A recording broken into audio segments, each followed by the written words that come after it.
Want a quick fix, they just want to lose weight really quickly. That must be quite tough Yeah.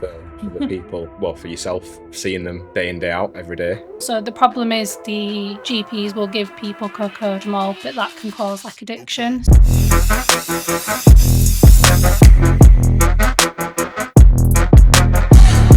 Today I'm with a pharmacist who works in the NHS and sees on a day-to-day basis um, how people in the community are facing issues in relation to like health problems.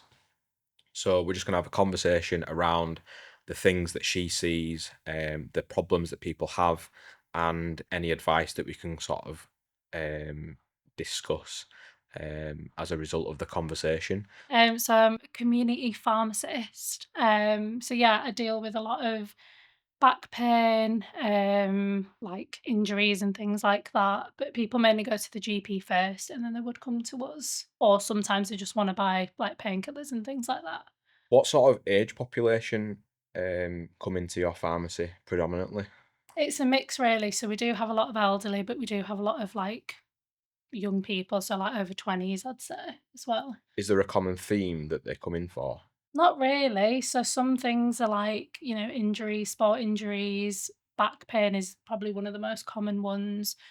And also probably not treated very well through the NHS as well, I'd say. Through your work and working in the pharmacy, what things do you have to deal with in terms of like referrals or people coming for prescriptions? What are the common factors that they or issues that they come to you with? Well, we get a variety of things, but in regards to pain, people mainly get prescribed like your ibuprofen, your paracetamol, your cocodamol. So the problem is the GPs will give people cocodamol as a painkiller, but that can cause like addiction. So a lot of it is trying to get people to do other things, so like massages and go to physios and things. But a lot of people don't obviously want to pay, so they'll wait for physios, and that can take a while. So they'll just sort of keep taking the painkillers to try and mask the pain rather than do something about it. So if someone came to you with back pain and had to go on a prescription for cocodamol or like a painkiller, how long would somebody be on that for? They can be on it for like a very long time. So a lot of my patients are on painkillers just every day. But that's just because I don't think it gets reviewed and they kind of just deal with it rather than try and, help themselves. It just becomes something they do. That must be quite tough Yes. for the people. Well, for yourself, seeing them day in, day out, every day, Yeah. coming for repeat prescriptions. What are the side effects of taking these medications long term? So it depends. So like your ibuprofen and stuff can actually damage your kidneys in the long term. It can also increase like your blood pressure, but people aren't aware of all the risks. Obviously, some people read the leaflets and they'll question us, but they don't know that it can affect your stomach. So that's where we sort of come in to educate them on that. With cocodamol, obviously there is an opioid problem, and people become addicted to it. So the main thing with that is constipation and yeah, it's just addiction, so they just get used to taking it all the time. Do you have a lot of people walking in asking you for advice? Yeah, I would say so. What are the what are the things that they come to you for? So if somebody's like pulled a muscle, if somebody's twisted their ankle, if somebody's like fallen, they're the kind of things we would deal with. People do come to us with like back pain that they've had for a while before going to the GP because obviously they'll just try ibuprofen and stuff first. And then what are some of the things that you, um, as a person in the community, you're a pillar of the community. What are some of the things that you would recommend people? So it depends on what the injury is. Obviously, we'll do as much as we can, but from our point of view, it's more like selling the products. We do recommend like I have told people obviously get a massage in that case. Like if it's back pain, I do think sometimes that's what they need, but I feel like payment is a barrier. People don't want to pay for things. And unless it's on, like we've got people where they don't want to buy paracetamol because they can get it on prescription. And that's the kind of things that we're battling. People want everything for free and they don't really care whether they've got this back pain forever. They just want whatever's free. So they'll wait for a physio, instead of doing private services and stuff. Don't really, obviously, we're not in the position to recommend stretchers and stuff. But Yeah. I have said, you can Google it. Yeah. It's not all just medication that we obviously recommend. And if they need lifestyle changes, obviously if they're overweight and stuff like that, we are in a place to offer weight management services and things. What sort of weight management services do you offer? At the minute, we are doing like the Manjaro pens, and the other ones that come with it. So we have just, yeah, started a weight management service. But again, like just from a few conversations, I'm finding people don't want to diet and exercise. They want a quick fix. They just want to lose weight really quickly.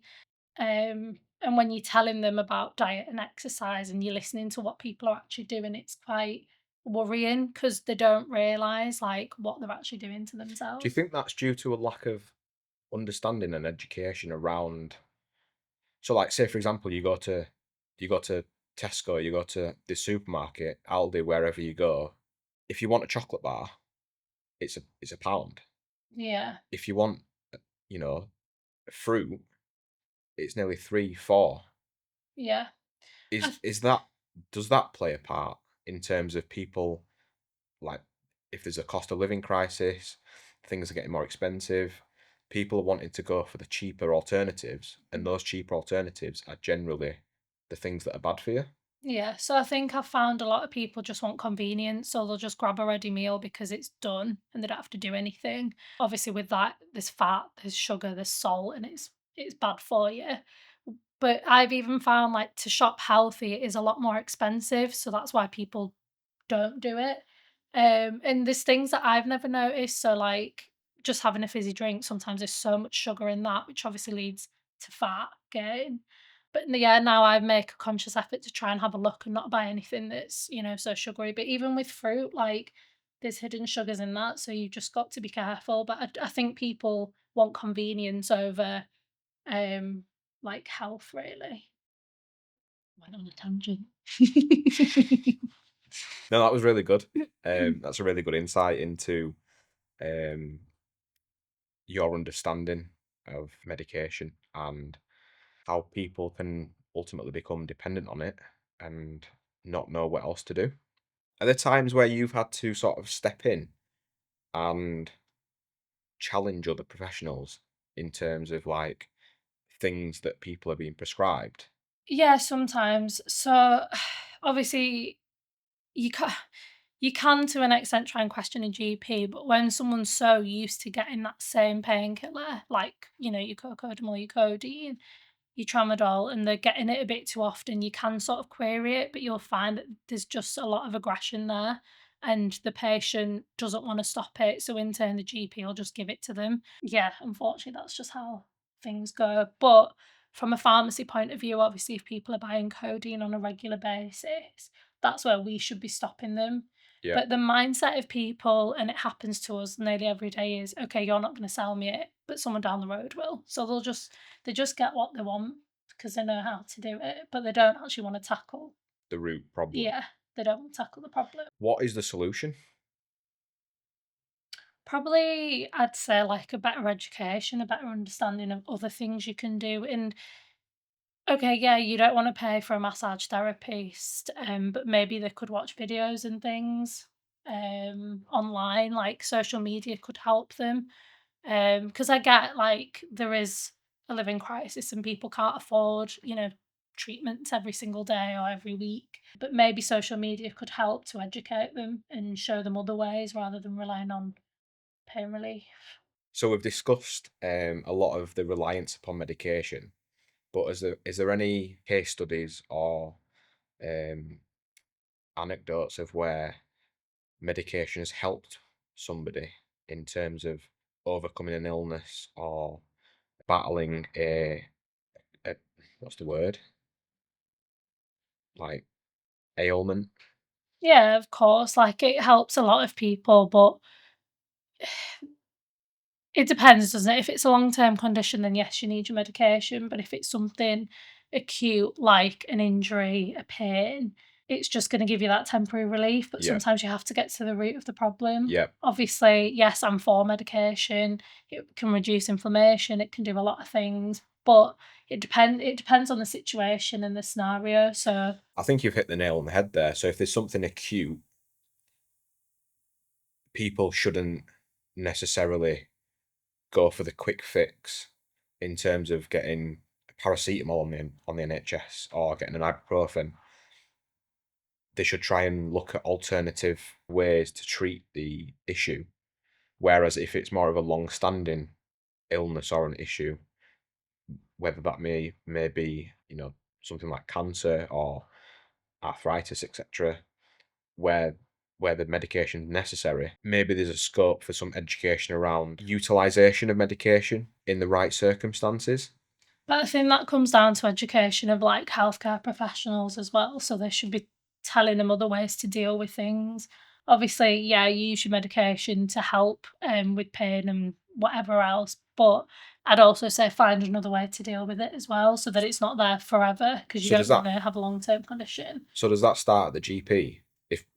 If people are predominantly going to the GP with the problems, does that education need to come from them? I'd say so, and obviously pharmacists as well. I think we're in a place where we see a lot of people, and we can provide that education to them as well. So yeah, and then obviously physiotherapists as well, because they're placed in GPs now as well. So a lot of people will be seeing more of those. So yeah, I think we all have a part to play in that. Have you had any issues that you've personally had to face, and how have you overcome them? So I suffer from shoulder pain and back pain all the time. I have tried physiotherapy and I do admit I kind of just gave up, but I'm starting that again.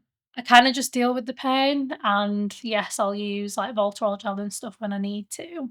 But I do think I need to do something about it. So whether it's like seeing a massage therapist on a regular basis, and doing some stretches and exercise, because I admit I don't do that. Probably need to strengthen it, and I don't think work obviously helps, but yeah, I don't want it to be there all the time, so it's kinda just recognizing that and taking some action myself. I can't rely on, medication and stuff because 'cause it'll just get worse.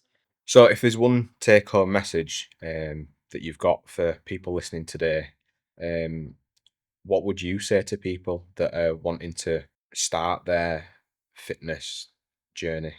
I'd probably say, like, social media is a good platform, and, you can use that to do a lot of things, so, like, obviously exercise, healthy eating. Like I use a nutritionist from Instagram, and that's what I'm trying to do to better myself.